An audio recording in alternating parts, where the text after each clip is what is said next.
అందరికీ praise the lord. ఈ ఉదయకాల సమయంలో మన ప్రభువును రక్షకుడైన యేసుక్రీస్తు ప్రభువారి ప్రశస్తమైన నామములో మీ అందరికీ శుభములు తెలియజేస్తా ఉన్నాం. ఈ దినము హెబ్రోను క్యాలెండర్ వాగ్దానము యెషయా గ్రంథము 43వ అధ్యాయము 2వ వచనం. యెషయా గ్రంథము 43వ అధ్యాయం 2వ వచనం.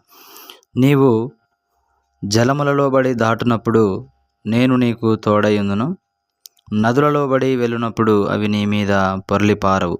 నీవు అగ్ని మధ్యను నడుచున్నప్పుడు కాలిపోవు జ్వాలలు నిన్ను కాల్చజాలవు. రెండో భాగాన్ని మనము చూసినట్లయితే, నీవు అగ్ని మధ్యను నడుచున్నప్పుడు కాలిపోవు జ్వాలలు నిన్ను కాల్చజాలవు. ఈ మాటలు మనము చూసినట్లయితే మొదటి వచనంలో చూస్తే, అయితే యాకోబు నిన్ను సృజించిన వాడగు యెహోవా, ఇశ్రాయేలు నిన్ను నిర్మించిన వాడు ఇలాగూ సెలవిచ్చుచున్నాడు.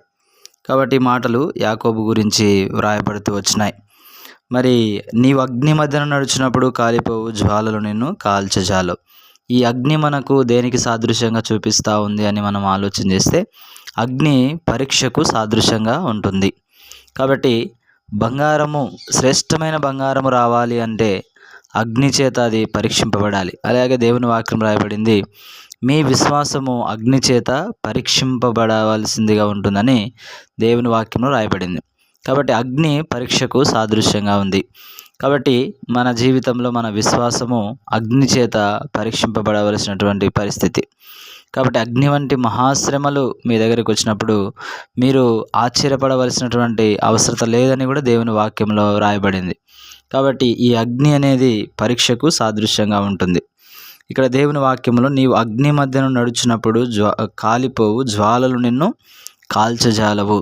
షడ్రక్, మెషక్, అబేద్నెగో అనేటువంటి మరి యూదుల గురించి మనము ఎరిగినటువంటి వారముగా ఉంటున్నాం.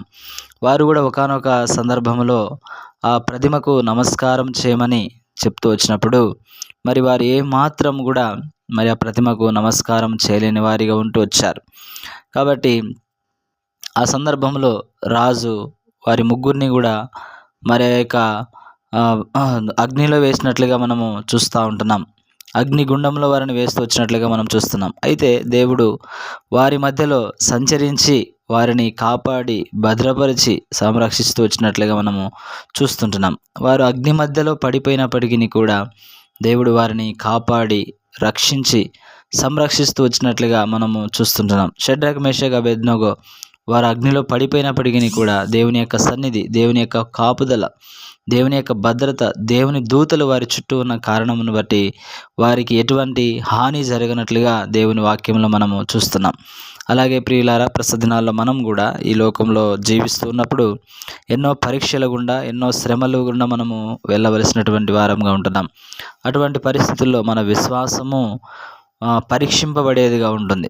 కాబట్టి ఈ లోక యాత్రలో ఎన్ని ప్రతికూలమైన పరిస్థితులు వచ్చినప్పటికీ మనం విశ్వాసం కోల్పోకుండా మనం ఈ లోకంలో జీవించినట్లయితే దేవుడు అద్భుతమైనటువంటి రీతిలో మనకు సహాయం చేస్తాడు.